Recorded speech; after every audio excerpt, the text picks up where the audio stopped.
Star Trek 57, M23, take 2.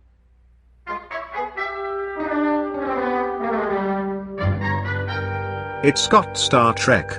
Episode 44. Lower Decks, Season 1, Episode 8. Veritas.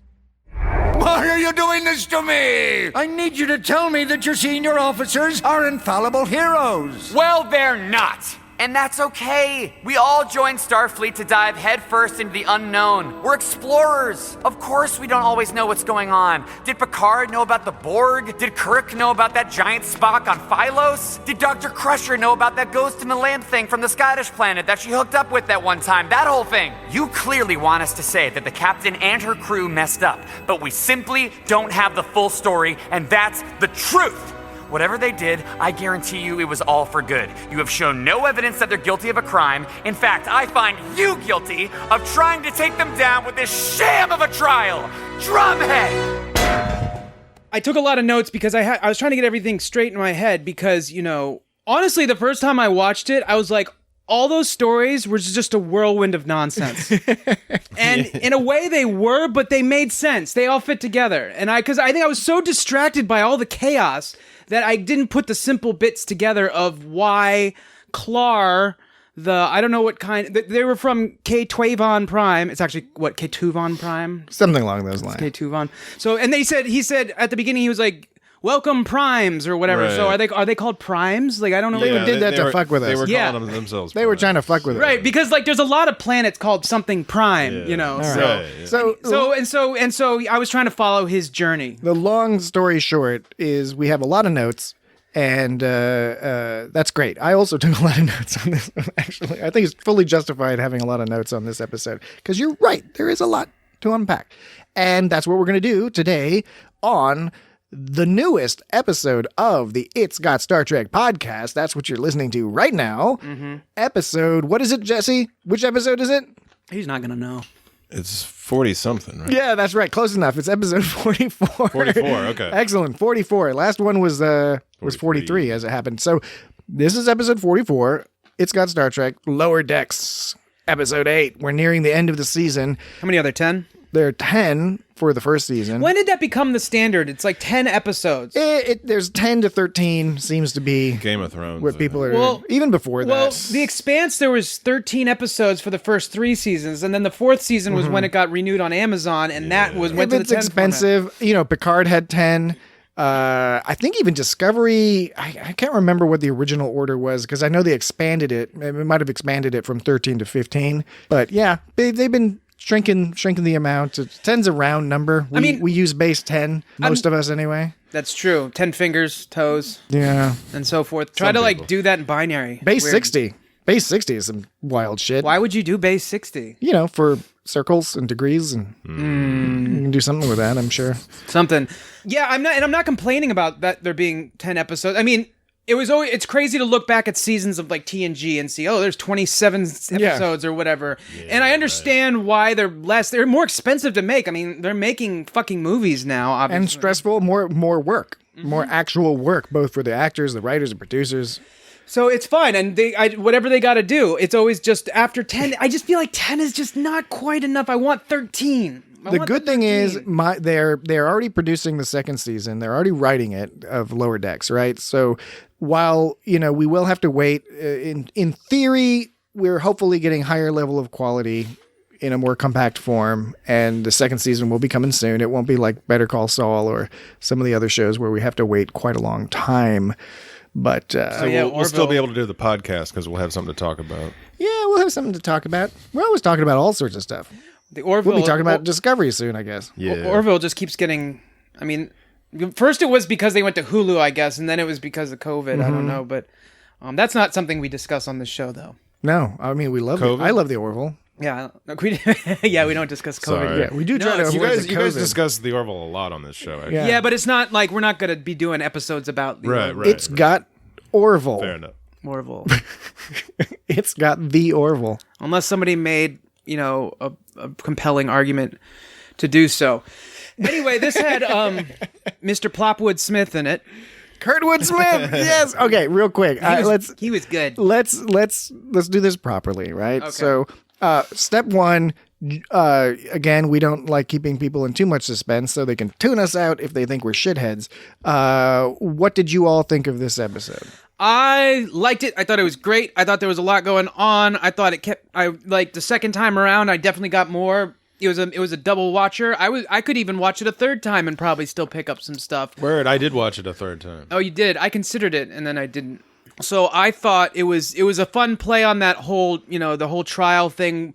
The whole there's that whole style of TV show where, you get the people in the room, and then whether it's a judge or the principal or the boss, and you sort of don't know why they're in there, right? Right. From the start. And Like that episode of King of the Hill where they are volunteer Yes. firemen and Yes. burn down the fire station. Exactly. It's in media res. Yes. Is that In the middle of the In the action. middle of the stuff. Yeah. Oh, is that what the name of that style is? It's a filmic Yeah, term. yeah. It's a term of art. So yeah, So, and and this, not to, I'm sorry to No, just bust please. in there, but Please like, go on. Bustin' makes me this feel episode is good. different than previous episodes because we get it has a different structure like that.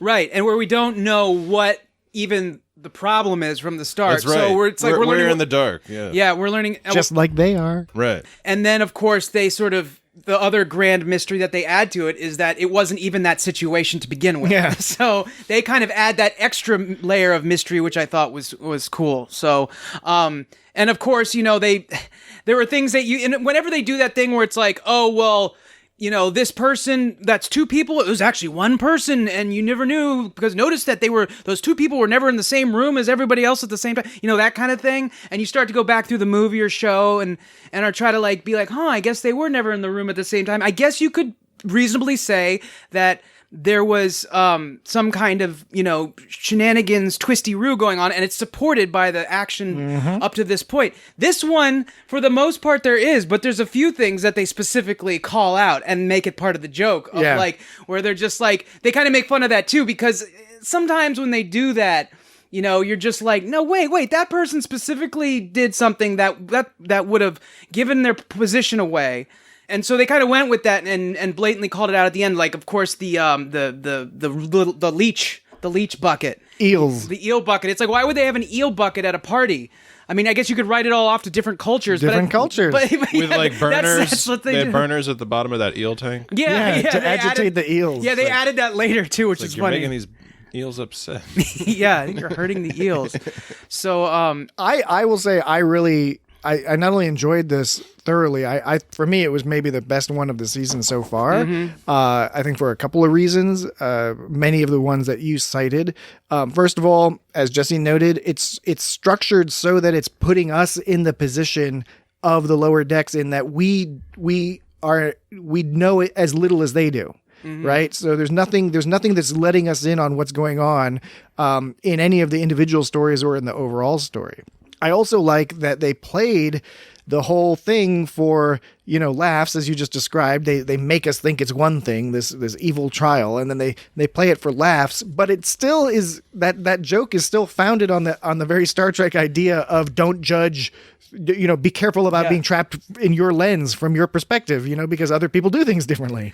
So it's so great that they were able to put in that message as part of a joke, not even in spite of the joke. It's foundational to the joke. That's the joke is like, yeah, okay, I get okay. And aliens do some weird stuff. And the other thing I really liked about it was that it, in addition to showing us their perspective, it showed the idea of exploration as being messy, no matter how competent you are. Right? Again, that was part of the joke, because you get Boimler, of all people, at the end having to sort of provide examples for when the senior staff has done really stupid stuff, which we can talk about in a bit, because there was a lot of funny examples in there.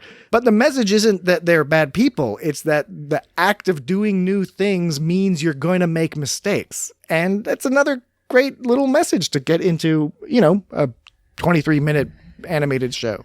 yeah, Jesse, what'd you think?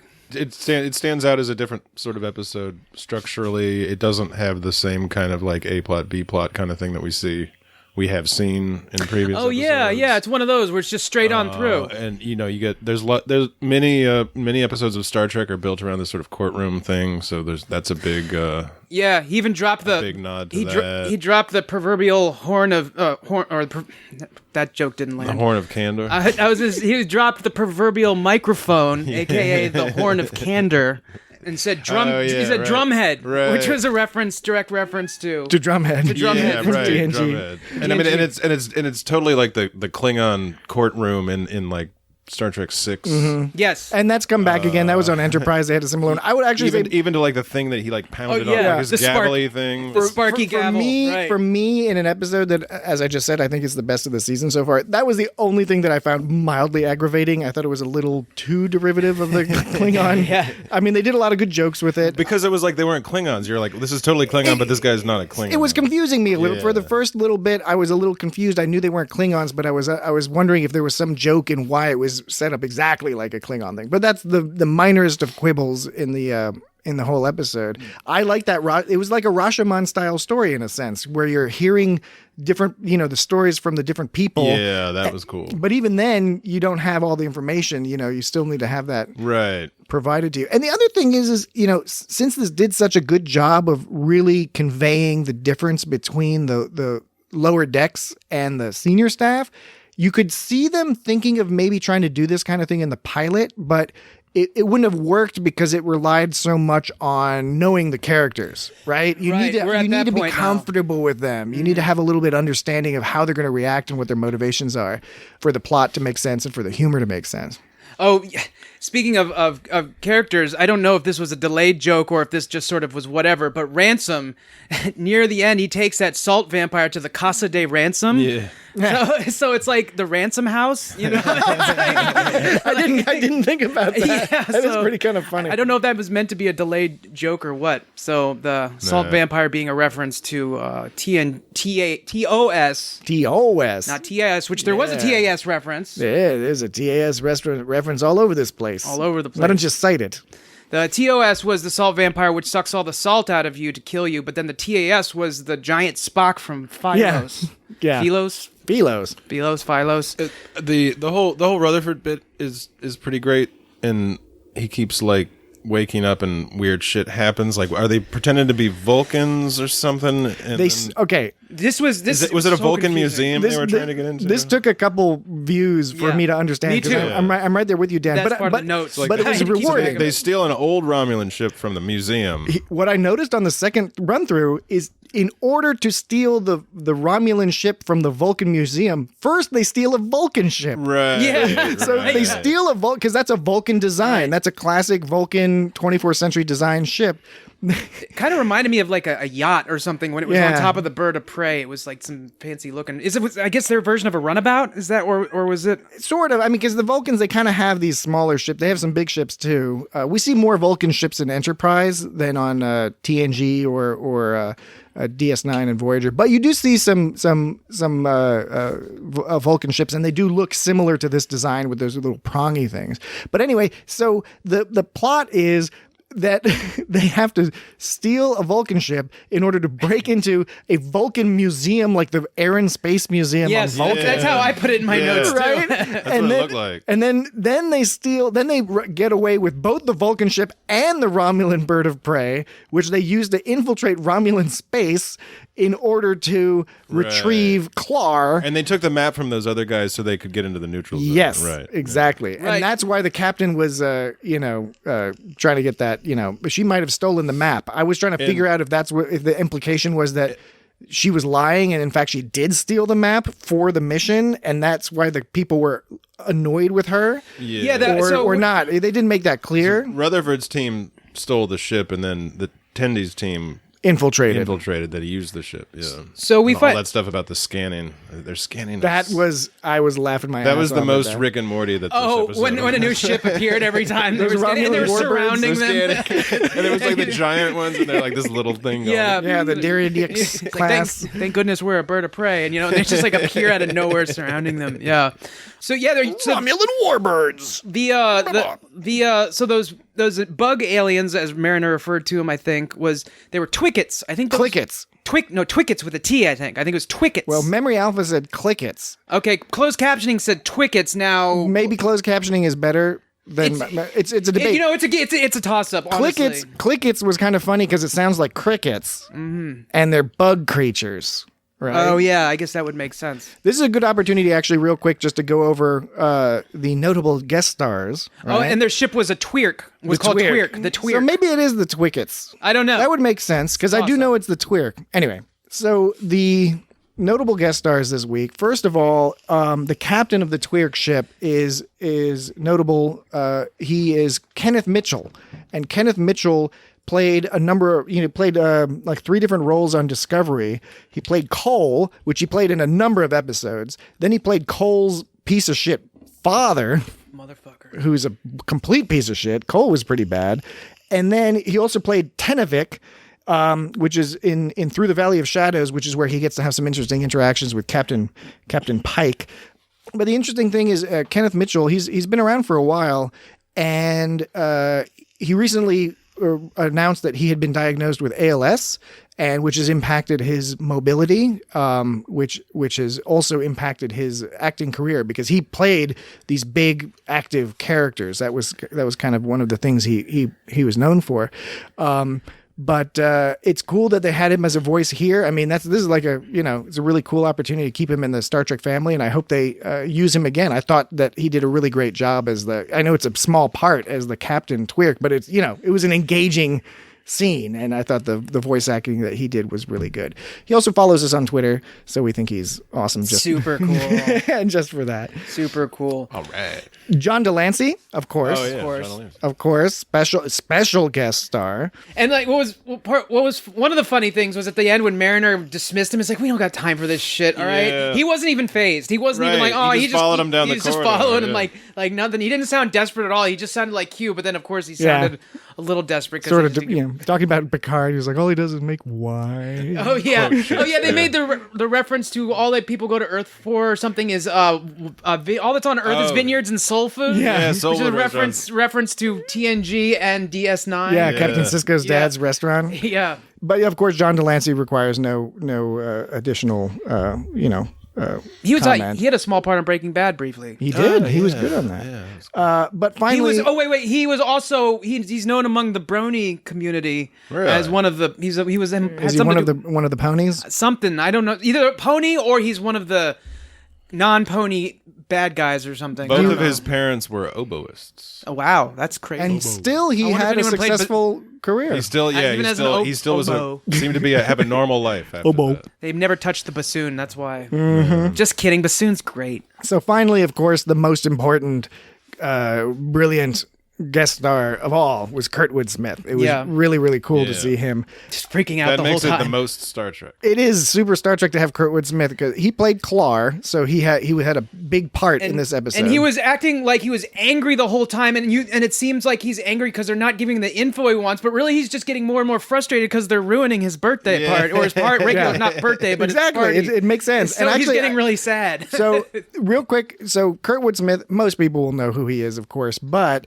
just for Star Trek, the Star Trek bona fides, he played the Federation president in Star Trek 6, which we discuss in episode 20 of the podcast. Yep. He played He was in Robocop. Odo's predecessor Thrax in Things Past, which we talk about in episode 23 That's of the absolutely podcast. right. And he played Enerax in the Voyager two-parter Year of Hell. We talked about that one too. And we talked about that in episode 22. We're big fans. We talked about all of those Kurtwood Smith appearances in that sequence. I Yeah, believe. pretty much. It was close. It was episodes 20, 22, and 23. Okay, So if you need some Kurtwood Smith, it's this episode and 20, 23, and 22. But yeah, of course, as Jesse mentioned, Clarence Buttiker in Robocop. He was Red Foreman in that 70s show. He was on that weird episode of X-Files called Grotesque, where he played like some kind of...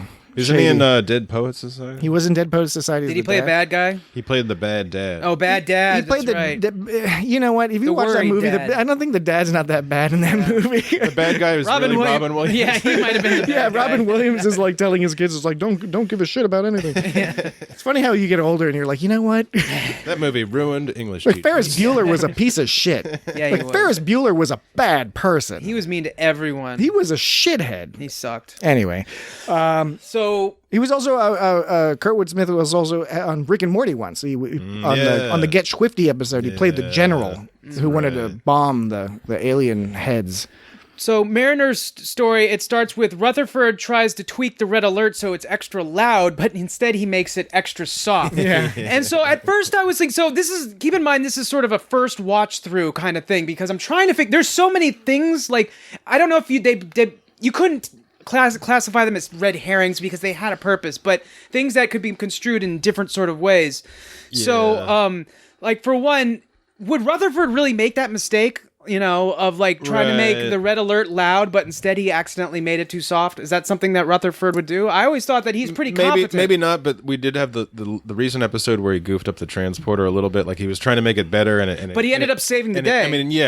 He made it better, but kind of funky. And yeah, he is the talented person, but who gets a little ahead of himself. Yeah. Okay, right. That's a good way of putting it. And I think that's also very relatable to probably a huge chunk of the Star Trek audience, when you're just a little overeager and you don't take all the boring steps. And they have to sneak onto the bridge because they have bridge duty, but like it turns out like they're the guys like sitting up front. They're sliding into their console seats all sideways. Right. So when I first saw the red alert thing, I thought, oh well, maybe this will come into play. Like they're gonna try to cover up the fact that he screwed up the red alert because he had a well-meaning gesture, but like they were like, we don't want to get him fired, so maybe the whole foil of this whole thing is they're going to eventually have to admit that he broke the red alert, and that was just like as I'm watching and I'm thinking, is that what we're going with? There's all this stuff that they think that like they think that they're goofing up, but only they know about all this stuff that they did, so they're all nervous about it. Right. So after I thought that, I would start thinking like, well, maybe this was just totally. This was before I really had. This was on the first viewing before I knew what they were going for the episode. I thought, well, maybe they just threw that out as just unimportant nonsense, just to lead you off the case, but really it was, I think, just something as sort of benign as they just wanted a reason for them to be late and not know what was going on, and therefore not be able to sort of, the whole thing was of course centered around them not knowing what was going on and being able to tell them. And then so those twickets or whatever, clickets or whatever they were called, twickets. So it began with click it or ticket. It began with that means if you don't click your seatbelt, you will get a That's what happens ticket, in the Commonwealth of Virginia. A moving infraction. It's a click it or ticket in Virginia. We were in New Jersey. We were on a side road in New Jersey, and there was construction, and then there was one of those digital signs, and all it said was "Be prepared for sudden aggravation." And so, I swear, oh my God, that was like the best sign. Do you think it was hacked, or is that just Jersey. This was back in late '80s, early '90s. You could hack stuff I back guess it's then. probably not that. You could call up a phone and whistle into it and get long distance. You're lucky to get a pretty clever hacker like that who didn't just write penis butthole or something. It's true. It is a rare confluence of the hacking skill and the cleverness of the hacking. Is this about humor. whistling into the payphone? You used to be able to whistle in because the old payphones operated on tones. They had that tone. And you could do that thing where box. you hang up 3 times and then make it ring back at you forever. Oh yeah, that's right. So we briefly real quick for people out there, a payphone was a phone that was attached to a wall in public, and you could put U.S. currency in it and make a phone call. For a long time, it was a quarter, and then towards the end there, they upped it to 35 cents, and then they upped it to 50. So you had had to have a quarter and a fucking dime. Yeah, that was bullshit. That's what killed it. 50, yeah, that and cell phones. That and cell phones. Oh yeah. I remember when cell phones were just on the in-between phase, and I hadn't gotten one yet because I was late, and I remember trying to look for a payphone, couldn't find one, and then it was craziness. We used to just be able to use payphones. Anyways, they were everywhere. So we briefly touched over the fact that there was a misunderstanding over this gratitude thing, and we never really resolved that because Freeman's like, they just attacked me for thanking them, and they're just like, this injustice will not stand. We gave you the map and now you turn on it. She goes, I simply showed gratitude for the map. And he goes, gratitude? How dare you? So the question is, was this the classic, different cultures have different expectations and her form of gratitude came off as an insult to them? Or was it simply that the concept of gratitude was insulting to them? Yeah, it could be the latter. Like I said, to me, it was not super clear, but it sounds to me like they gave her the map. They did say they gave her the map. You reminded me of that. So, and So I mean, it was just kind of interesting that they had that whole sort of fight back in there. But I guess that was also supposed to be sort of to put you in the shoes of the lower deckers who came in and didn't know what was going on. And then there was the whole skit with Mariner, like Captain asking Mariner what to do, and then Mariner's like, I think you know what to do. And she's like, yeah, that's right, I'll ask Boimler, you know? And then they all shit on Boimler because he's talking about a crazy, he's talking about impulse engines to do a crazy Ivan. I don't know that reference. Yeah, the crazy Ivan is a reference to previous, is that the one where, is that from the episode where Wesley is at Starfleet Academy and does the illegal... That's Starboard. That's not a crazy Ivan. Ivan. A crazy Ivan's something different. Anyway, crazy Ivan, we'll remember. Is it it like later. a purple Herman? Purple. What's a purple Herman? It's sort of like a Dutch oven, but more intense. Wow. And then I don't know if we know what the evasive maneuver 88 or 84 is, if that's even anything. Yeah, I don't know about that. And then they all. I did like this. Are you fucking serious? Yeah, Shax, Ransom, and Freeman all were just like, oh man, you suck. And then there was the misunderstanding. This was all about communication, like lack of communication. It was basically the overall theme. Is it overarching? I often tend to say overarching. I like the arc, but I guess it could be both. I think overarching, but overarching probably works. I just don't want to sound stupid. It's the same root, an arc and an arch. There's a route. Same route? No, route. You meant route. I meant root. or yeah. route. Or shit. So the communication aspect was like, she was like, send him a message, and so she's like, yeah, I got you, and it shoots at him. She's like, no, invite him to dinner. And so there was another sort of instance of like when you send someone a message, it's like it's always talking about fire a shot off their port bow or whatever, Well, and the whole the episode was titled Veritas, right, which means truth, right? Yeah. So Well, there you go. And at throughout the whole episode, you're on a good line there because it's also the misunderstanding with Tendi, where that was more where she was too shy to overcome the realization that she was not.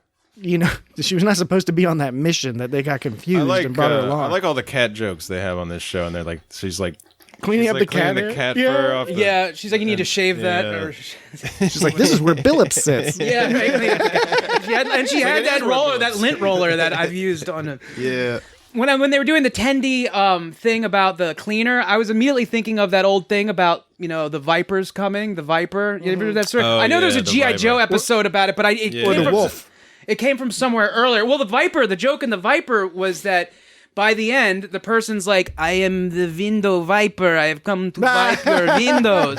And so it was a whole, because in the whole episode, they're of course preparing for like some viper evil guy to come. And I don't know. I assume that doesn't originate with G.I. Joe. But anyway, so that's what Wait. Puns don't originate from G.I. Joe? No, sure? I meant that particular one. That specific one. G.I. Joe invented puns. Now I know. I can believe that it. whole cleaner thing, it's like, oh, she's clean. half the battle. She's a cleaner of the room. But really, she's like some kind of secret agent or undercover cleaner, which at first she assumes, and I assumed, is like means you beat ass. But apparently, she's just supposed to be the getaway driver. I don't know. Yeah, she just was supposed to get them beamed out. Yeah, and somehow we learned that Tendi knows how to whoop some ass, I guess. Yeah. We also know she likes eating ice. That's like my daughter. I've been replicating a lot of ice. Yeah, my daughter just loves ice. She loves the fact that we have one of those automatic ice machines, and she's just getting bowls of ice and eating it. Crushed ice. I do that a lot. When I worked at a restaurant, I would always just spit on my hand and reach in the ice bin and then rub it on my face and then eat it and then vomit it back out into the ice bin. No, I wouldn't do that. But I would chew on a lot of ice. Which restaurant was it? Don't worry, a lot of them. All of them. Dan, in his prior career, only worked at very high class restaurants, and that's not a joke. Shenanigans. Yeah, that is in fact true. Slaunch it. Started at Chili's though. Yeah, well, that's a form of high class, depending, Yeah. So, but I like to chew on ice too. And I met this dude who, and he was saying like watching people chew ice makes me want to like kill myself. And so did he kill himself? Did you successfully get him to murder himself? I don't know. I got fired from that place. I quit. No, I quit that place. I stopped showing up. Six of one, half of the dozen, half a dozen of the other. Yeah. So, tank of contempt. We don't have maps. We have stellar cartography. Yeah, that was good. I did. Okay, so that was the origin of the neutral zone map, and then Clar is like wants the neutral zone map, and so it's just like okay, he wants a neutral zone map. Or he wanted to talk about it, but that's where there was a clue, right? There was. I think you. Yeah, go ahead. Because he said describe these wondrous events. Exactly. And in retrospect, you're like, yeah, okay, he's already laying. That doesn't make any sense. You know, it's not even like an evil guy thing to say necessarily. Right, You know, wondrous. it slips under there the first time you're watching it, but yeah, it's like you start getting those little clues. I remember the first time I saw it, I was thinking like, okay, that was weird, but nothing occurred to me. Like it wasn't weird enough for me to think about it. Yeah, more than once. Yeah, so they got a tank of eels at a party to throw people into. I love the tank. I loved everything with the eels. My favorite line in the whole episode was, "You may go uneeled for now." I want that to be a word I can use. Uneeled. Uneeled. I'm going to contrive a scenario in real life where I can use that term unironically. You should get to work on that because I really think that you can come up with something. I think you're pretty good at stuff like that. I think I just need to get you're a bunch good with of them words. I think I just need to get a bunch of eels and start using it as a form of punishment for my children. Oh yeah. Because I don't really know how to punish them these days, other than saying like, "You can't have internet," and then forgetting to turn it off. But then your punishment has a punchline. Yeah, exactly. I think if it's creative, it's okay, and it's not really a punishment. It's not because, abusive then. Well, they'll also be learning about eels. Yeah, that's how. I mean, It's hands-on. how much can you really learn about eels from that experience? That's some hands-on learning. Here's a fact about eels that you might be interested in. No one knows exactly how they breed. No one's seen them breed. That's fascinating. They seem to go. There's eels. They seem to like go into like the Sargasso Sea or something and have a breeding frenzy and then come back pregnant. See, But they don't. People do not fully know the life cycle of the eel. See, now that's something where you can come up to someone and say, "Here's something you might not know." Unlike those articles it's like I read one recently that had like 20 things that you forgot about happened in the 80s, and one of them was like the Thriller video came out. It's like, motherfucker, nobody forgot that the Thriller video came out. It's in an the fucking insulting 80s. clickbait. It's not just clickbait. It's insulting clickbait. Exactly, it's insulting. Exactly, but no, yours was good though. Yeah, the eel thing I is didn't know interesting. that. I mean, you're going out on a limb when you say that, but it is, I can't make a pun off of limb and eel, but Lemeal. I can. What's this Lemeal? I can recommend to the audience out there, go look up eel reproductive Eel information. sex. Don't look up eel sex. You'll get something. Yeah. totally different. That's Okay. gross. No, good point, Dan. Do not type in eel sex in just a standard thing. Go to Careful. Wikipedia, maybe. You might be okay. You can do eel sex in Google, but don't do it in Bing. No, don't. Even in Google, definitely don't do it in Bing. Don't do it on Google. Don't do it on YouPorn either. Or RedTube. Or RedTube. There's you'll learn a lot about the world if you do that search, but you might not want to know about that world. Is that a part of the world you really need to know about? But One yeah, of those Pandora's box. the eel stuff was fun. Are you being eel with me right now? I ain't eeling it right now. You have Wait, a license to eel. That's an eelness. I'm coughing. I got an that's an eelness you got right there. Are you for eeling me? Yeah. Are you for eeling me? I like how he said that there was another example of him being spooky and misleading when he gave the star dates. He was like 57791.1. 4. I want to know how these star dates match up, but I don't think I'm ever going to get around to caring that much. Yeah, somebody on the internet, please do that for us. Yeah. And if you already have, please make us aware of it because we don't want to go look for it. Remember the bit when it's one of the Rutherford bits, and he's like in space in the spacesuit, and then like Billups has an issue with his spacesuit, and he's like said like something about like Mark Twain's got a gun. Yeah. I couldn't quite tell, even on the second watch, it sounded like he was maybe saying, Tasha, there's a trash bag behind you. Yeah, he did. I that what he rewinded said? that. Yeah, it said Tasha. There's a chat, and so didn't that was catch that. the. Was it a reference to Tasha getting eaten by the slime guy? Yeah, it was Tasha. No, the garbage bag is behind you. That's got to be a reference to how she left us. How she left us. Oh, at the beginning, speaking of Rutherford, at the beginning, Clara was like, "Speak," when the horn of Candor came down, and he says, "Speak only the truth." Yeah. And Rutherford goes, "Happy to be here." That was pretty good. The other thing about the Candor, right, is like horn of Candor, horn of Candor. Okay, horn of telling the truth, right? Okay. Mm-hmm. Then I thought of absolute candor. Yeah. And then I thought of absolute condor. Oh boy. As in Here we like go. absolute, Citron, but Right. but vodka made Back with condor in it. Back at this one again. You made it. Yeah. You made that journey while you watched that. I made that joke way back in the Picard days. Probably during the episode Absolute It was a- Candor. it I was don't a- remember which podcast episode that It was a good enough joke to make again, though, because there's people that probably didn't hear it the first time around. Yeah, It's like- but now they can go back and listen. We have how much content? Sorry, how much? What? That was weird. We have a lot of content. We've provided so much content. It's like there's a lot of content in the back catalog to go look through. Totally. It's like Wii U had Breath of the Wild and other games that they re-released on the Switch, and there's no problem with that because nobody played the Wii U. So Precisely. I mean, that's not the same thing because everyone listens to all of our old episodes. That's but- true. That's true. Most everybody listens to it because otherwise they're missing out on some pretty interesting, serious, Pretty. clever, humorous stuff, right? So they gave him the updates. He had to do the updates so he could get Romulan flight manuals and repair info. So right there, they're stealing a Romulan ship. So we still don't know what they're doing with it. Then he talks about like the denobulan flesh-eating virus on his peen. He's a bean. And so I was wondering, I mean, why would they flesh-eating virus? I know that Phlox who's a denobulan, had all those creatures that he was, Not necessarily. not not necessarily.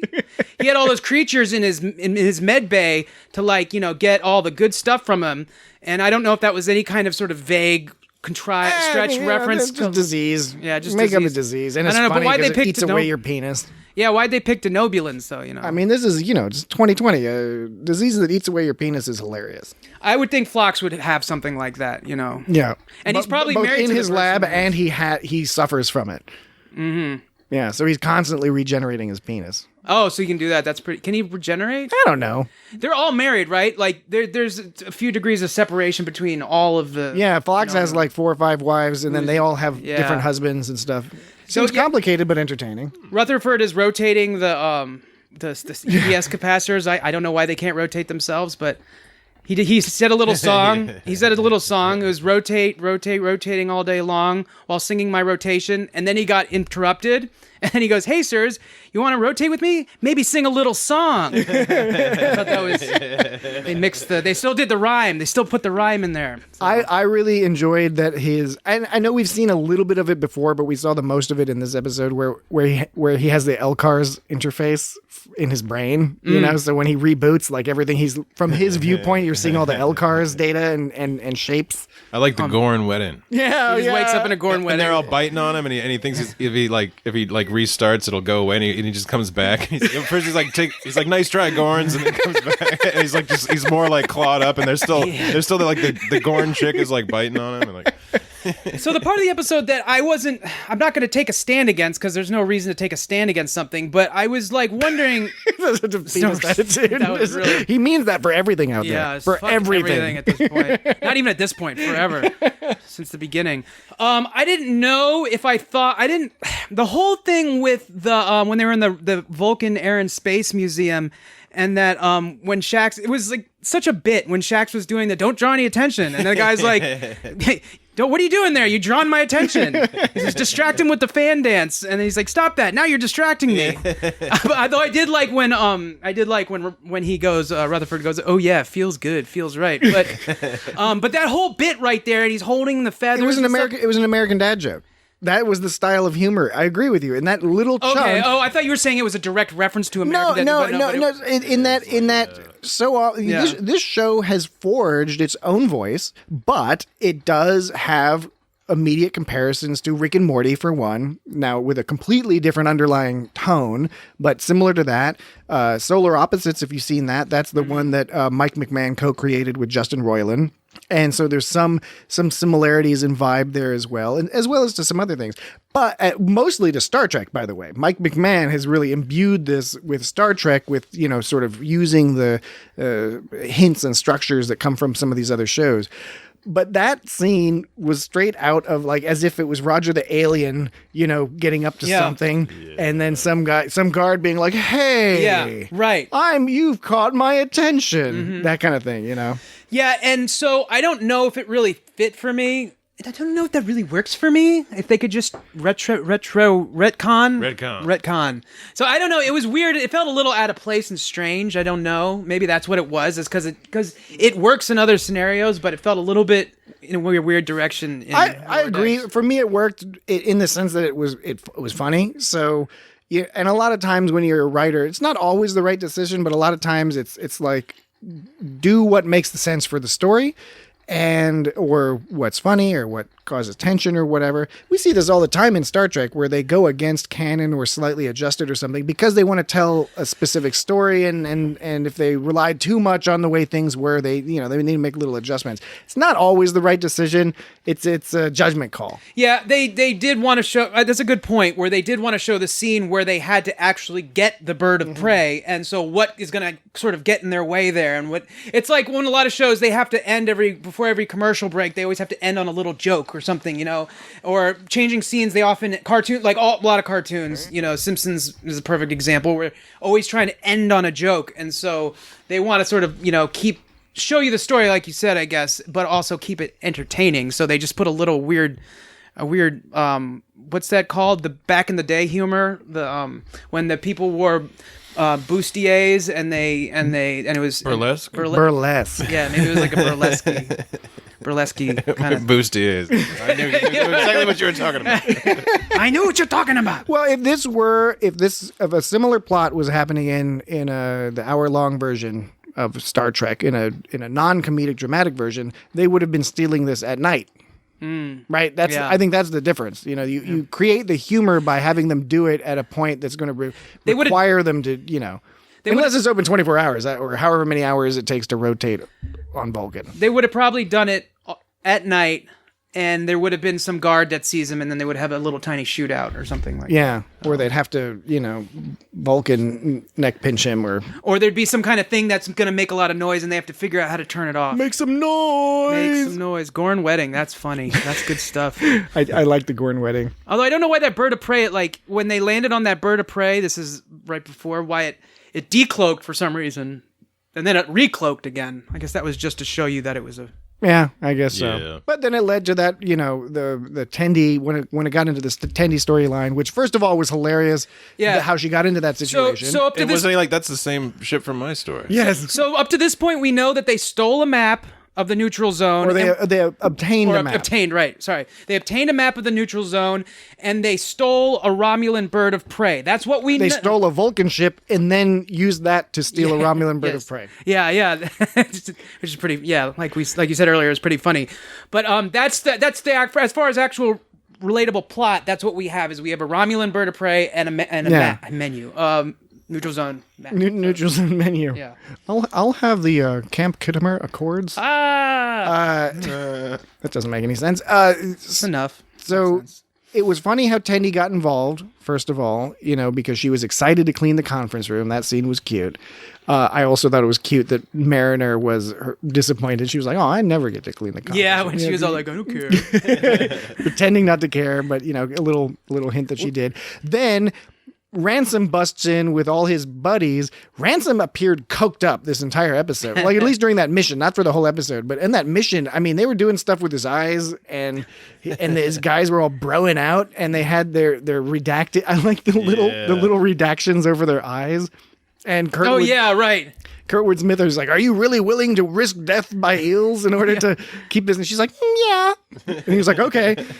That was one of those blatant plot holes of that they referenced at the end of, he straight up says "Are you willing to risk death?" Yeah. And it's like, at a party, you're gonna, maybe throw him in the pit of eels to rough him up a little bit, but you're gonna fucking kill him at a party. But at the same time, It's like a Dothraki party. it makes sense in retrospect, because now that we know that he was trying to demonstrate, in fact, how honorable Starfleet officers were, the fact that he did not put her to death in the eel tank actually makes sense, because at first it's played for comedy, which is he asks her that question, she says yeah, and he's like, "All right, keep going." Oh, so you think he was just testing her? And not testing her, but I think that he didn't mind, because it actually helped prove his point. It proved his point that they are so serious about their job that even under the threat of eels, she would not reveal the information. I did also like the gag where the majority of the time when they were bleeping the words, you still could hear them. Yeah, neutral zone, beep, own. The very last time that Ransom says, he's like, "Romu, beep, land." Yeah, and then at the end, it's sort of I think where that culminated is, of Tendi mixing the redaction beeps with the censor beeps because so it's pretty good. And then that goes like you said with the, it's funny the idea of telling a story and sort of having black bars over people's eyes while you're telling a story. How would that be implemented? It's crazy. It's completely insane. It's completely insane. And that's what Ransom thought of Tendi after she kicked the shit out of all those Romulans. Oh, by the way, awesome. another great line was those two Romulan guards walking along. It's like, you know who I really hate? Remans. And they're like, oh, they're the worst. That was pretty good. So yeah, that was cool. That whole segment, right? I like it when the cat was on the wrong ship, and then Oh yeah, they had like a Boimler with like wings. He looks like Baxter Stockman. Yeah. Totally. Yes, that's right. Oh, thank you. I was trying to remember. I was like, what does he remind me of? He does. He reminds me of Baxter Stockman. That whole segment at the end where Boimler is providing these examples of goof ups. The Q puzzle was so ridiculous, and I was just tickled. And I imagine that's what a bored Q does after he can't get at Picard anymore. And the soccer ball was singing about positrons. It was a puzzle. It was All puzzles. about positrons. It was puzzles. I think he was saying puzzles. Really? I thought he was saying positrons. No, he was saying something about puzzles. It was like that would have been more Star Trek if it was positrons. It was. You're right. Rewrite. They should, Maybe I should turn the volume up when I watch the show. you keep it. Stop keeping it at mute. Inside baseball. Yeah. So what? It was like a chess piece against. They weren't just cards; they were diamonds. They were all diamonds, and they were playing cards that were shuffling cards. Oh yeah, threateningly. right. So they were giant playing cards, threateningly shuffling playing cards on a chessboard, and then the soccer ball character shows up at one point and starts talking about can you solve my puzzle, humans, or whatever. I forget exactly what he said. For some reason, I have the quote. This is where Billups sits, and I don't know what that's. That's when Tendi is cleaning. She's referencing after the mission. She went back to the conference room to finish cleaning it, and she's cleaning Bill. And she's like, "This is where Billups sits." And then she's just saying Curtwood it. Smith is like, "No, it's not," or something like that. It's She's like, like, that "No, can't it be true. Yeah. So now, can she kick total ass, or do you think she was just making that up for the story? I think she can. I think she can because Ransom and all of them were there. There's nothing that would prevent anybody from being an Orion person. I mean, we know Orions are pretty violent or whatever. That's funny because those Remans are really, when you look at them, they're really easy to hate on because they're like vampires. They're evil. I don't like the vampires. I don't like the concept of the Remans. It's one of my problems with Nemesis. I think they missed out on some pretty cool opportunities by making the Remans into some Nosferatu monsters. Right, that's exactly what they were. That's all they were, is Nosferatu monsters. It's like, come on, let's do something more interesting with that. The idea of a Romulan underclass is great.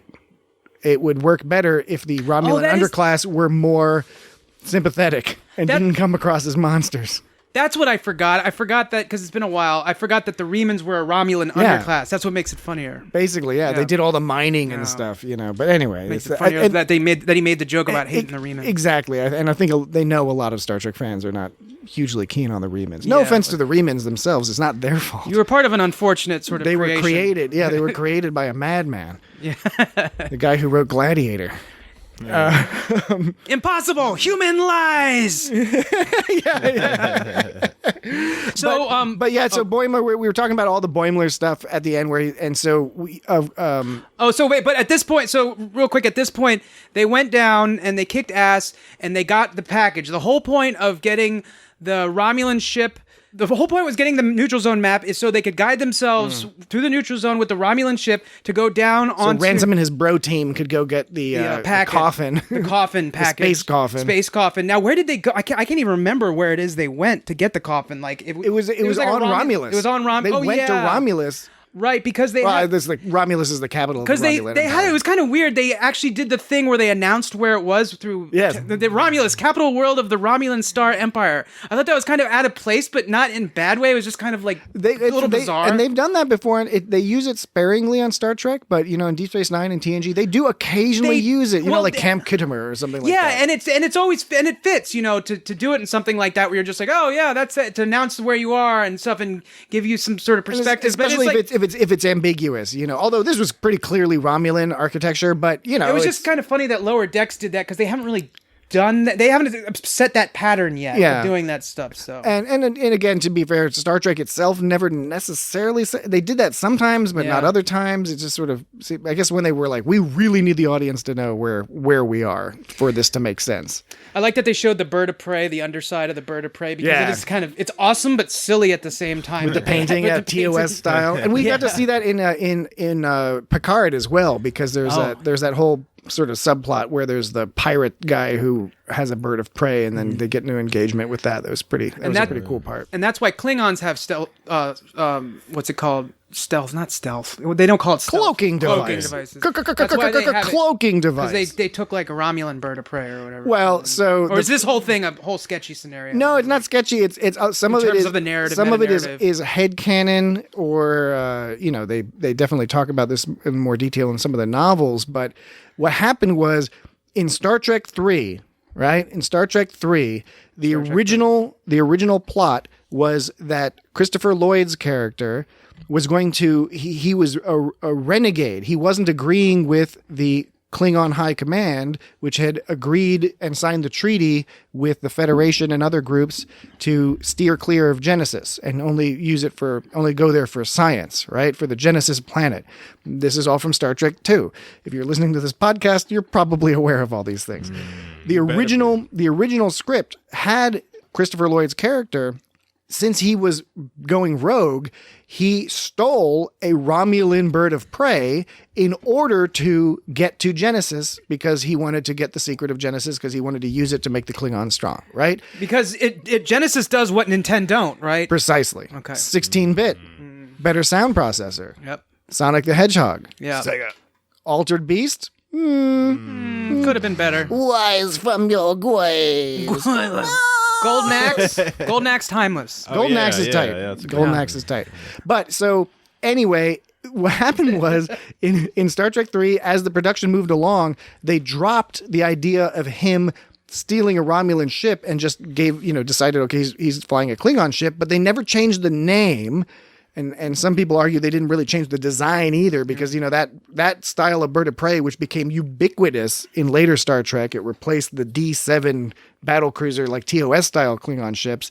At the time, I think it was meant to be more of a Romulan design. That's the direction they were going. But anyway, that's why Klingons all of a sudden had cloaking devices. When I said shady, you used a better word, which I think was headcanon, which was basically saying like they kind of made it fit, but it was a weird production thing that, like, not even a mistake or an oversight maybe, or even if you can call it that, but people had to come up with an explanation. So the explanation was that at some point the Klingon, and they might have even codified this in I honestly can't remember if they codified this in on screen at some point, that the Klingons and the Romulans had some sort of peace agreement for a while against the Federation. It seems unlikely, but well, what are you going to do? So before I brought up the whatever point I brought up, you were talking about Boimler. Boimler, more like Bombastular. I can't even remember the nicknames they came Well, up with. this is another example where they put him in a position. They put him in a position. I'm sad that they didn't keep up that joke of always calling him something different in a different episode. Yeah, and the first few episodes they didn't know his name. The nudity thing kind of died out too. Yeah, I'm sure it'll come back, but I guess it can be Next overplayed. season, second season. Yeah, so we're in for seeing some full-on dick. Boimler penis. I noticed that when they did the thing where they're relaxing by unbuttoning the top button of their uniform, so they were wearing like normal t-shirts underneath, so it looked a little bit more relaxed. But I swear in Star Trek, like TNG is the first I can think of, when they unbutton that top butt, it's butt. Unbutton that butt. Top butt. When they unbutton the top button, it's still just more uniform. Unless they are wearing a shirt underneath that looks like the uniform. That uniform started in Star Trek 2. People aren't naked. And, So it's not- it is just a flap. Yeah, and so it's not actually more relaxing because you're still wearing that neck-tight uniform. Yeah, because they have that turtleneck with the ridged collar underneath. People don't ever get nude in the future. They always have more uniform on underneath. Yeah. Except when Kira was on that planet trying to build that stuff to save the planet, because there was that old guy. Wasn't there? There was some old guy who was being stubborn about leaving. Oh, that fucking episode. And she didn't. She was wearing some kind of normal. Yeah. blouse. Do they wear blouses Good in point. the future? I don't think it was a blouse. It's just Anyway, your normal everyday Bajoran blouse. Tunic. Yeah. Maybe it is some Tunic. sort of tunic. I think that's good. Everyone's coming up with all these I think good it was words. a blouse. I think it was a blouse. Shit, starting shit. But what I was going to say is Start that that shit. Boimler is consistently being put in the position to go against what his natural inclination would be, or at least what he would perceive as natural inclination to be, in that now he has to denigrate his senior officers that he idolizes, right? He has to denigrate them in order to save them. Now, he's doing it for a good reason and all that, but this has happened in multiple previous episodes too, where he ends up having to do the thing that he doesn't want to do, like help Fletcher get a promotion, for example, and lie about Fletcher's involvement so they can get rid of him. That's the efficient way to get rid of Fletcher, for example. Just going against that, and in the process, presumably, learning a little bit about himself and how the real world sometimes works and how difficult it can be to live the Star Trek style idealized Wesley Crusher, philosophy. And I think that's the point of that Boimler character in a lot of ways, is to emphasize that if you have somebody who tries to follow all the rules to a T, as some fans out there might complain that a lot of Star Trek characters don't follow the rules. If you idolize Starfleet, this fictional navy, you idolize them and their processes. Well, here's what happens if you try to follow that all the time, right? It's not good. You're going to find yourself in situations where you have to abrogate the rules in order to do the morally correct thing, as we've discussed on previous episodes. So, right, and this is the first time he really makes that admission that because, from the very first episode when he was talking about how all the personal logs he was making, Yeah. and then Freeman's like, that's too many logs. And so he's actually admitting that, in order to be the, tippity toppity, you gotta have your foibles. You gotta have some foibles. You gotta have some foibles. You gotta have some foibles. Gotta have a wine voice. Got a wine foible. Wine foible. Foible wine. This is one of our nicest event silos. Yeah. It was another great line. The concept of event silos. He only reserved the event silo for 22 minutes. And by the way, when the guy... That's funny. That is true. That is funny that it's like a silo, because it is.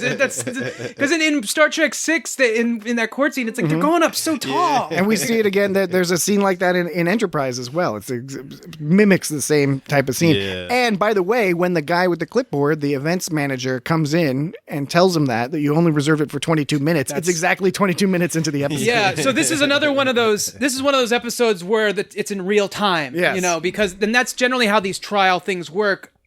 I mean, I guess you assume that as long as the clip you're watching of the character's recollection, you've got to assume that that's how long it takes them to tell the story, and they're not like making it go longer. But yeah, that's one of them things where it's in real time. So yeah, that was going, that judge guy. He was just some dude. He's like, I don't know him.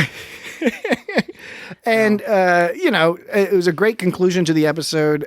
You might have guessed that it was going to go in some different direction than we expected, but just to have a bunch of party balloons, to have the guy with the clipboard coming in, to have the unetched wall, and the guy upset that we haven't even gotten to any etching yet, because the whole point was to etch all their heroic stuff onto the wall.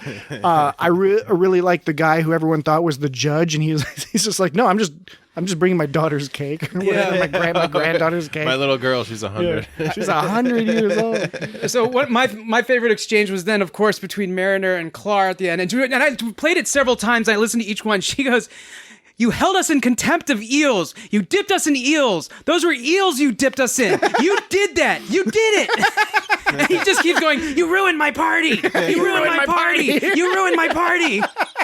She's so mad, and she's just feels like it was really great.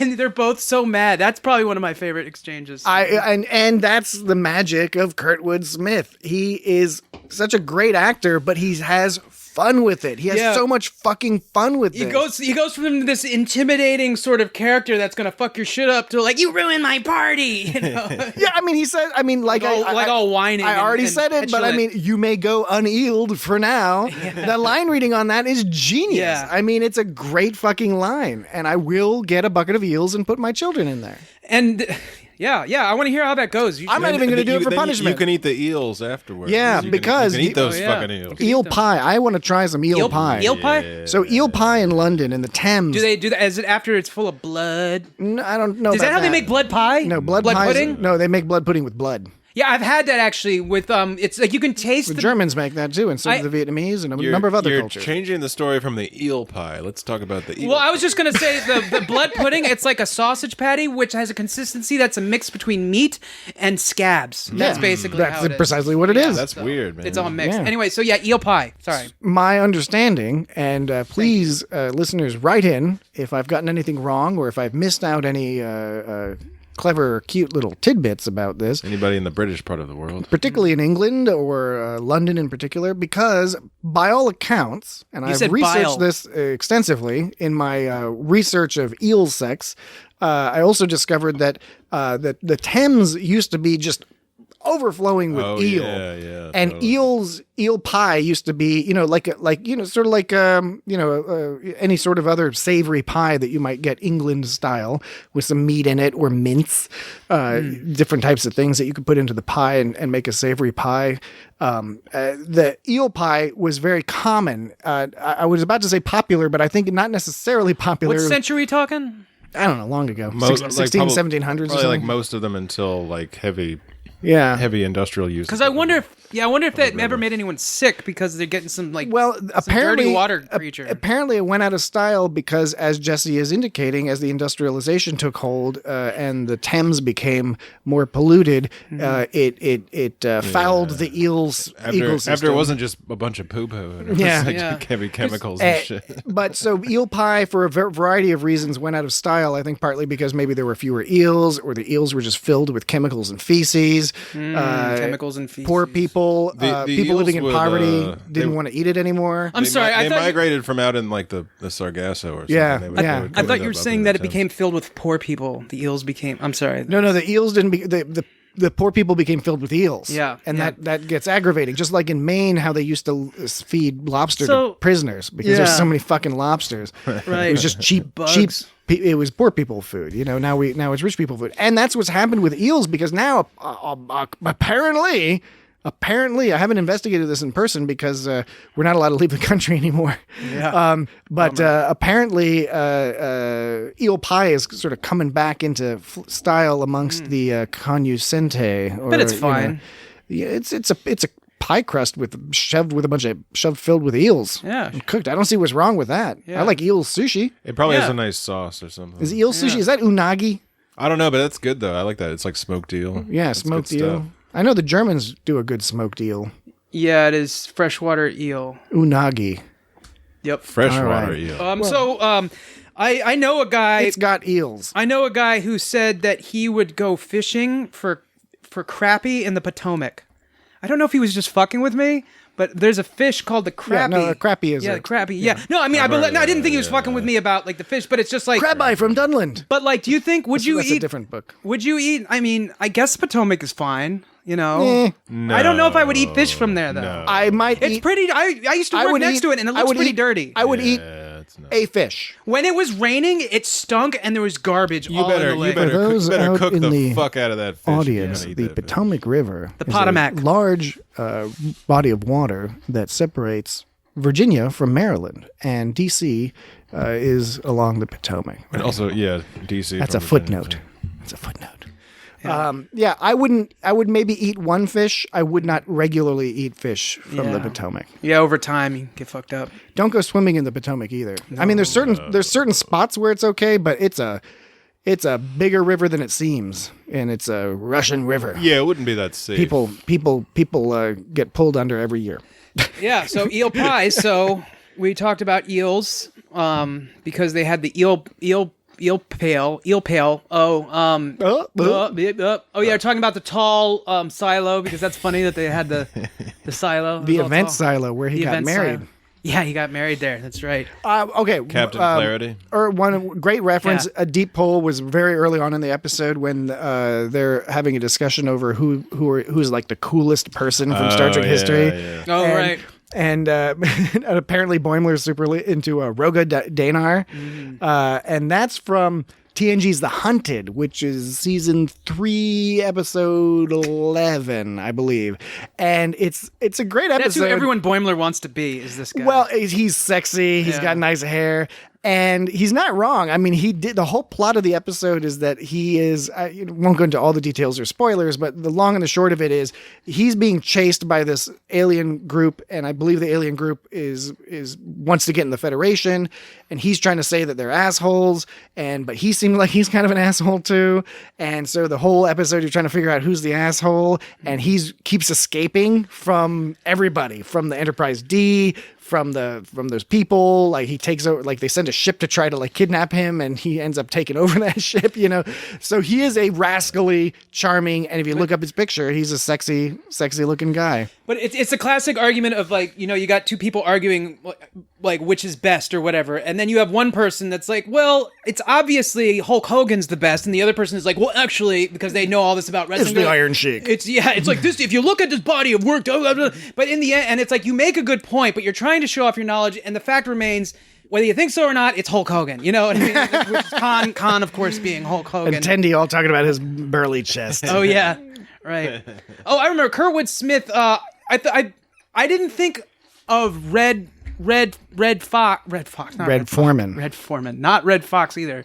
I didn't think of Red Foreman at all when I was watching it. I think a couple times it popped into my head because I was like, that's Red Foreman, but it was just goes to. He didn't talk about kicking anyone's ass or anything. It's just very believable when you sometimes I'll watch something with a voiceover actor, and even if they're great actors, still just sort of think of them and their character. And I thought it blended really well. I mean, and again, it's not a knock. It's not a knock, but I'm right there with you. For example, with Billups, I know Paul Scheer so well, and Paul Scheer has such a unique visage with his gap in front of his tooth. Yeah, he was the one that built playgrounds as a prank. Yeah, or whatever. Yeah. In Parks Boom, and Rec. kaboom, kaboom! It on Parks and Recreation. Yeah. So I'm just very familiar with him. So his voice is unique, his face is unique. You put those two things together, and it can be hard to separate.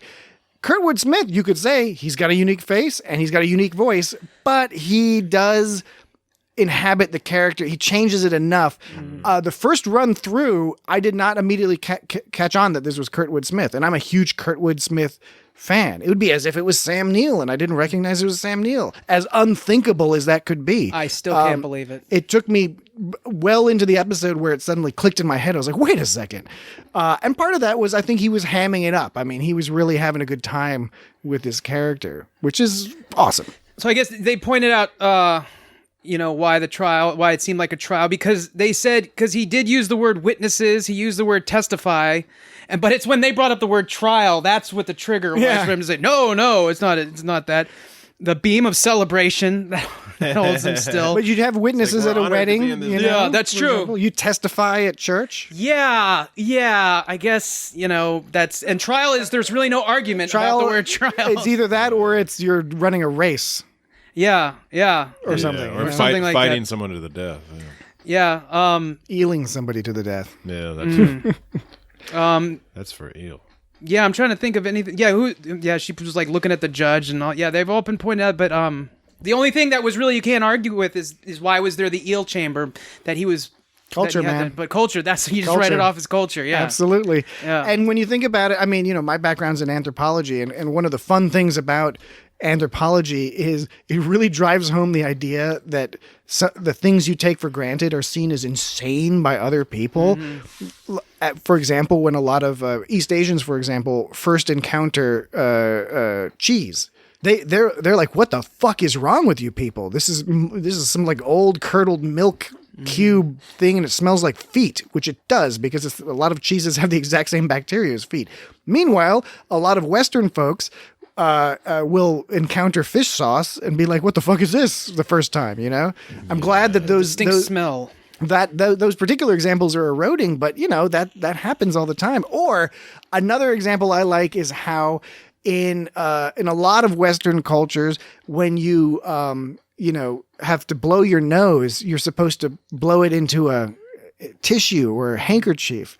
And a lot of other cultures think that's disgusting, that you're just sort of forcefully squirting goop out of your nose and smishing it all around your nose and then putting it in a piece of paper.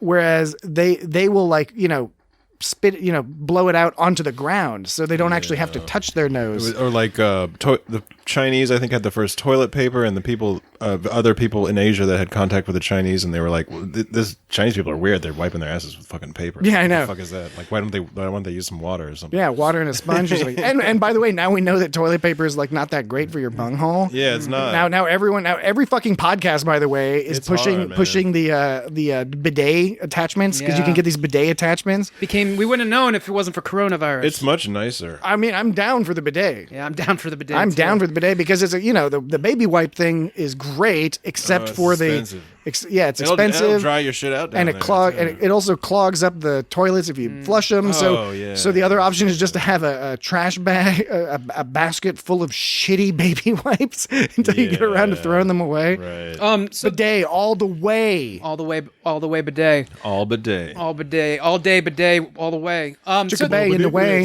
Chickabay in the way. So this is just one experience it's purely anecdotal, so whatever. But I was at work and I was saying there was this guy, he's from Nepal, and he was leaving. Is his name Paul? No, he's from Nepal. So he's not Paul from Nepal. No, his name is Ram. And so Makes more sense, but a little disappointing. yeah, so right. Sorry What- to, so sorry what to did- have a shitty name for a person that exists in real life. What did he say though? Oh, Is he a Buddhist?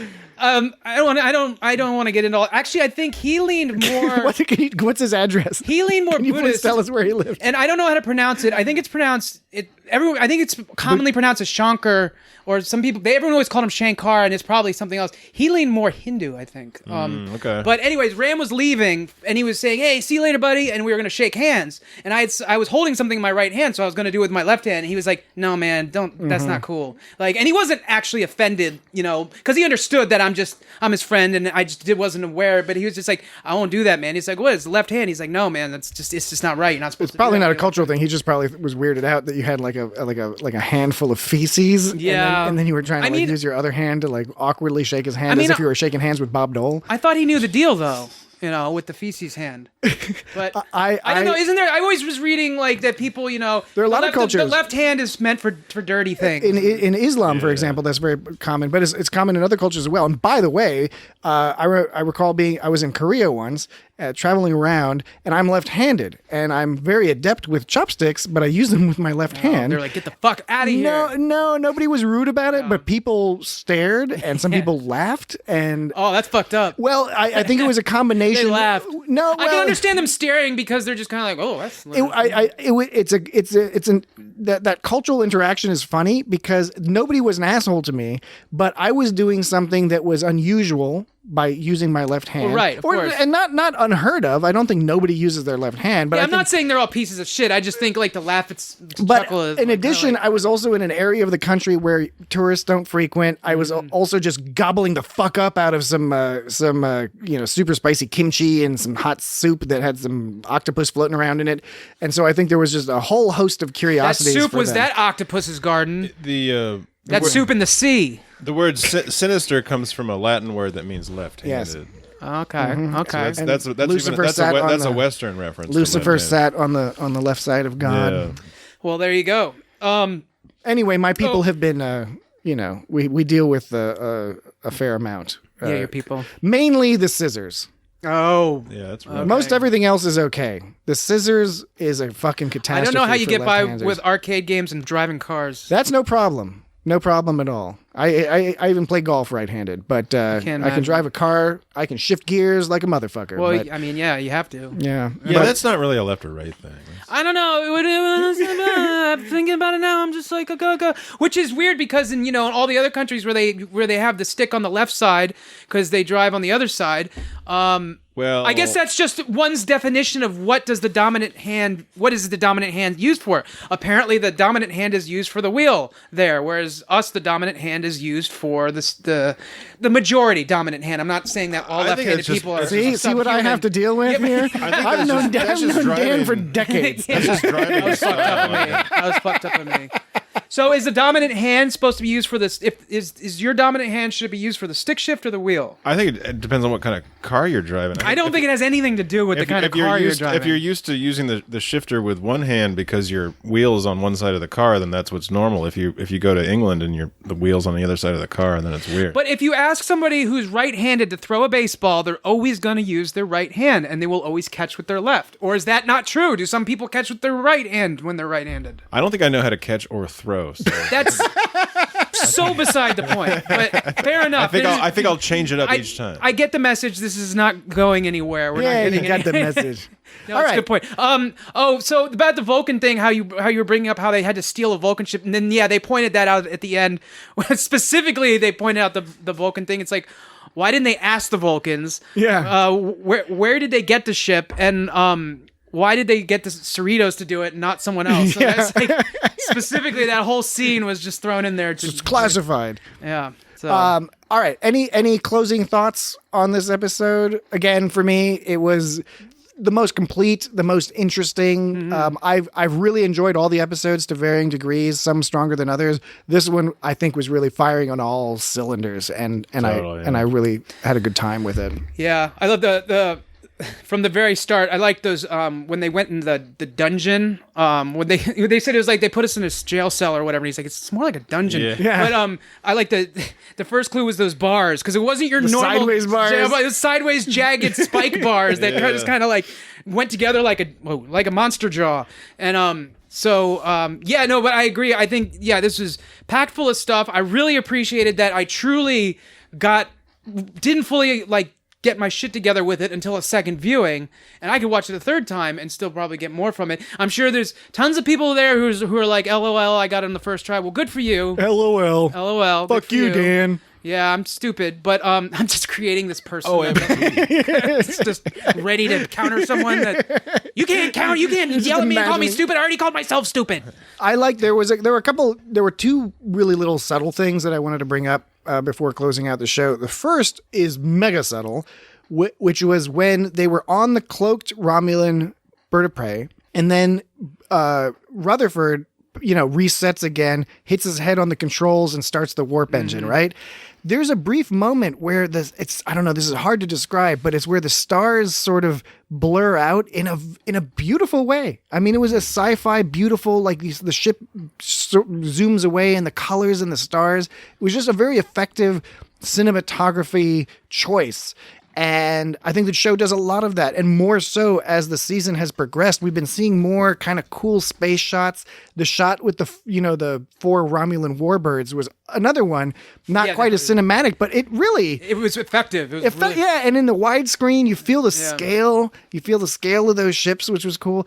The other thing I really liked was, because we often like to touch on the music, and the music was good for the most part, but there was one thing that stood out to me, which was when Rutherford wakes up at the Gorn planet. There's these TOS stings, these little musical stings that are pure TOS, right?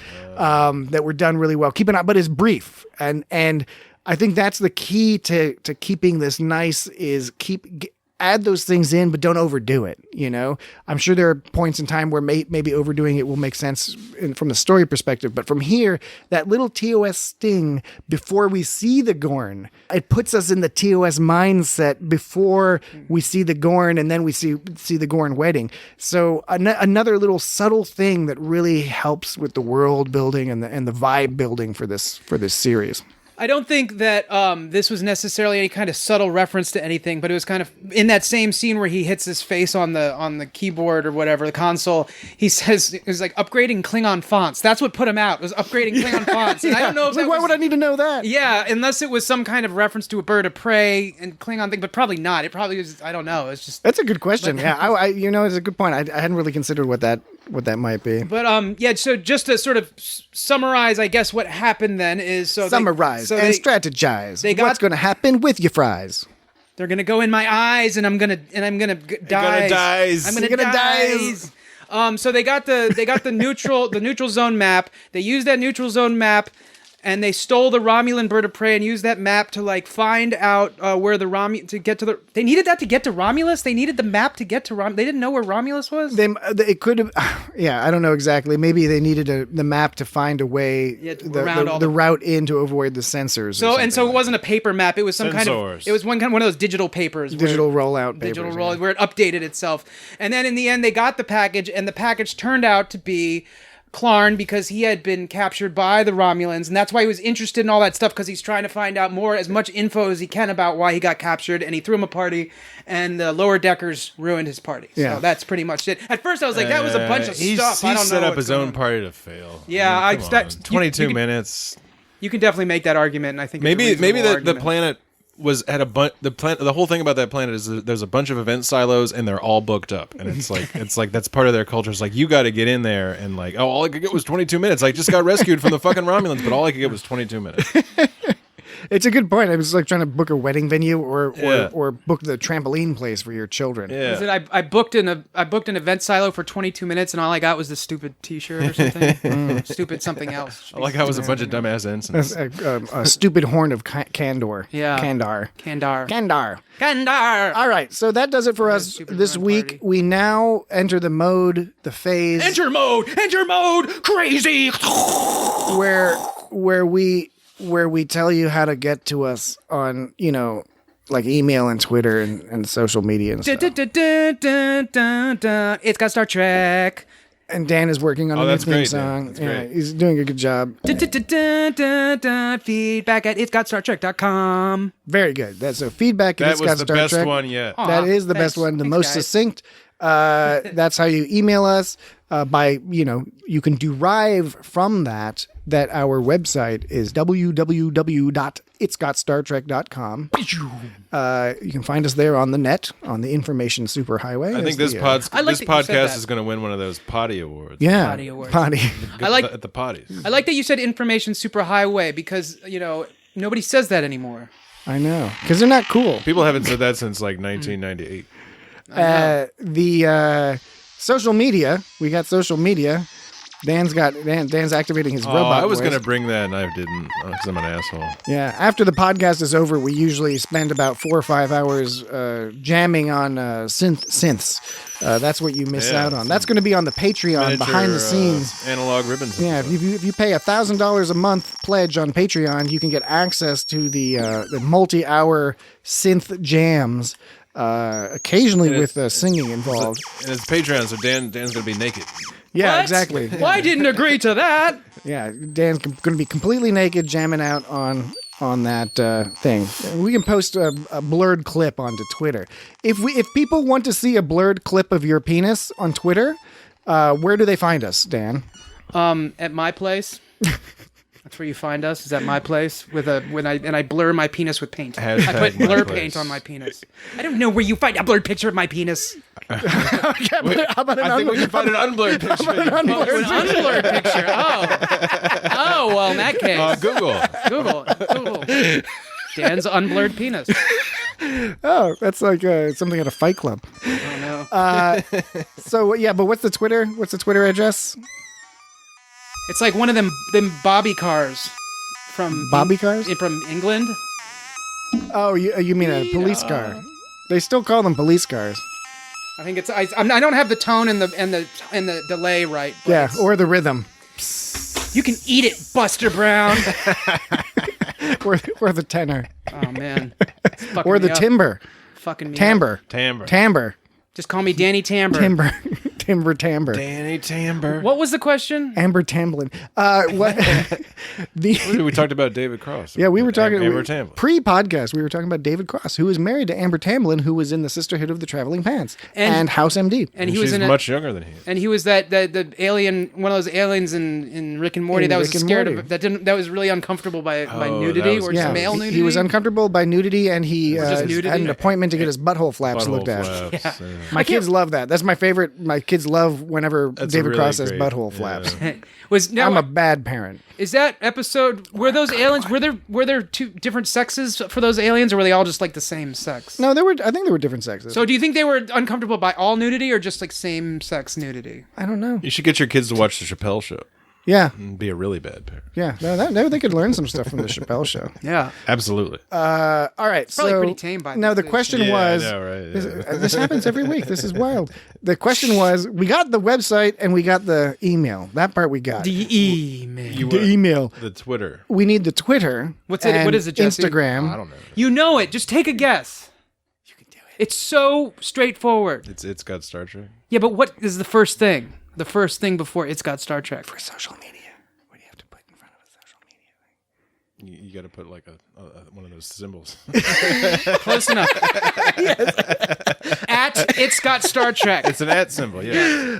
At It's Got Star Trek on Twitter and Instagram, and you can find us on Facebook. Just pretend it's like an email, like feedback at itsgotstartrek.com, but take away the feedback and the .com, and you just have just at It's Got Star Trek. And we do really try to interact with folks. We have a lot of fun talking. Interact with folks. Yeah, we talk to a lot of folks on the Twitter and the Facebook, and not so much on the Instagram, but we're there. We post everything there. Okay, so next if you time like it. it's got Star Trek. I'm just At. I'm just I'm gonna razzing get it. you. I'm gonna It's only- get it. this is I'm the just razzing 44th you. This Next is time the I'm going to get it. 44th episode. This is part of the bit we do at the Yeah. end, right? Where Fun. I'm clueless and you guys are annoyed. part of the bit where Jesse is sundowning. He's like, Wait, what's happening? Oh, I don't know it that. was like, hey, I didn't say that. I wasn't paying attention. Who are you? Where are my car keys? Who put them in the freezer? Yeah. All right. Somebody answer that phone. So thank you very much. Oh, and then Facebook, It's Got Star yeah, Trek. Facebook. I said Facebook. Oh, but- obliquely. Anyway, people you can find. We're very, very popular on Facebook. We're very popular on Twitter. Come join the rest of your friends who are heading to us on Twitter and Facebook. Psych and subscribe. So yeah, like and subscribe and do all that other stuff. And and we're on Amazon Music now. Amazon Music started doing podcasts, so you can find us there, or you can just ask your Alexa. Watch us, Or your watch us local on the Fire or your Stick. local podcast dealer. We are on Google Play, so you can ask your Google Home Assistant or whatever they're calling it now, Nest Assistant. You can ask Amazon. You can ask your wife or your husband, your boyfriend. You can ask people play. Just be like play the It's Got Star Trek podcast, and somebody whether robot or human will respond and help you out. And if it's a person and they don't know, it's your lucky day because It's you get got to you get to Star blow Trek. their mind. Never heard of it. Yeah, and you can spread this around. We advise send a link to the podcast to your boss. You get to blow his mind if he or she has never heard of it. Ex-lovers are really into this podcast. A huge I just- proportion of our I podcast just said- demographic is actually ex-lovers. I did a bad thing. I said boss and he, and then I quickly corrected myself and said he or she, and that Yeah. was Well, fucked there up you of go. me. That's the institutionalized gender biases Yeah, I'm that we trying. all deal with. No, that's the point. As long as we're trying, we have to try to get But better. at a certain point, you got to get it. We got to break out of those habits. Yeah, but they're deep habits. After a while, I mean, come on already. They're deep habits, they do get in there. But good on you for correcting and not assuming that somebody's boss would indeed be male. You've got to fix Just that. use that the word sucks. they. They is the way to go, right? Yeah, well, it depends. People, Yeah, it depends. What about those people? Yeah, that should be avoided. yeah. That should be That's avoided. the best That's one. not good. Generally speaking, that is not interpreted. in a Those positive. decent fellows. That's Yeah. better. Man. Those fellows. That's better. Not those, not those maids. Just those fellows. Oh boy. Not maids. Those Boy. good folks. All right, so we're going to. Make like a fart and come out the butt. I was going to say that. No, don't do that. I was going to say that we're going to all go spend the next week working on ourselves and trying to continue to reduce the amount of an inherent gender, class, racist bias in our absolutely, things. But what Dan said is That's a day by day thing. is equally valid. So next week So buttons. we will be discussing Lower Decks episode 9. We don't know what it's called yet. Again, We just they don't just know. are not telling us what the episodes that's, are called. episode 45. That will be episode 45 of the podcast. It'll be podcast. episode 9 of Lower Decks. You got it. If you need did it. more, It's Got Star I'm Trek. writing it down. Don't worry. We've got 43 episodes before this. We do all of Picard. And then beyond that, we did all the Star Trek pilots for every single show, including the animated series. And then we jump around and we have episodes focused on every series. Deep Space Nine, Next Generation, Voyager, Enterprise, Discovery. Less Discovery because that's harder to do. Because Discovery is harder to do, nature. yeah. So we only have a couple episodes on Discovery. But by next week, there'll be 44 previous episodes to listen to. yeah. 43. Yeah. That's the amazing thing about and moving there's the forward one in time. episode that no one's heard. Oh, and we have a secret a secret episode. bank we episode. keep teasing that one. Yeah, that's just in the bank for when we get tired or there's a, sort of a national. I mean, there has been a number of national. We give us credit. There have been a number of global and national catastrophes. But and there's going to be one We that's still really produce content. big. Yeah, but if there's one big enough, that's when you'll get to hear You this can't have episode. the mango. You remember that Chris Kattan sketch? You can't have the mango. I don't remember No. that. And he like particular smacks. one. I think he smacks his butt. I, That's what the banked good. episode is like. You can't have that episode. You can't have that mango. Yeah, But you can't. Look up Mango and SNL on YouTube. No, I understand Chris Kattan, and he was on SNL, and I'm my just brain, telling the audience. My brain recognizes I'm not that. talking and he to was you with right Will now. Will Ferrell in the do. He was in the movie, but I don't have memories of Chris Kattan. They've been removed. He also did that From my Mr. mind. Peepers, and that also had Dwayne the don't Rock remember it. Johnson. That I remember. And Dwayne the Rock Johnson played Mr. Peepers' dad. I don't remember Pretty it. cool. Don't remember it. I- Will Ferrell was in that sketch. I remember Dwayne the Rock Johnson being an awesome addition to Saturday Night Live on most occasions. What I don't Yeah, know, he's got some I don't really good know sketches. if my brain edited these memories out itself in some form of protection, some sort of suppressing the Yeah. memory to protect my Chris psyche, Kattan is a weird one. or possibly somebody else has gone around and monkeyed around it with my brain and resulted in Too me much monkey using that. Somebody's trying to make a monkey out of you. Somebody is trying to make a monkey out of me. Anyway, so that's going to do it for us this week. We'll see you next week for episode 9 of Lower Decks. In the future, 4 or 5. there will Episode be, 4 or 5. Discovery. Four, and then episode more 4 or random 5. episodes. We're going to do more movies. People dig the Star Trek 4 6 plus episode. 5 equals 9. Oh. So we will see you next week. Any final thoughts? Anything you want to say goodbye? Anything clever? I think I'm about done. What kind of a noise annoys an oyster? A noisy noise annoys an oyster. Yeah, that's a good one. I've heard that before. Yeah, I've heard that before as well. Did you come But up with maybe that, they- or is maybe that they didn't. Is that in a book? My dad told it to me, and I'm sure he got it from somewhere else. It's in the oyster. But I don't know book. where it came from. I just It came out of the oyster joke book. Yeah.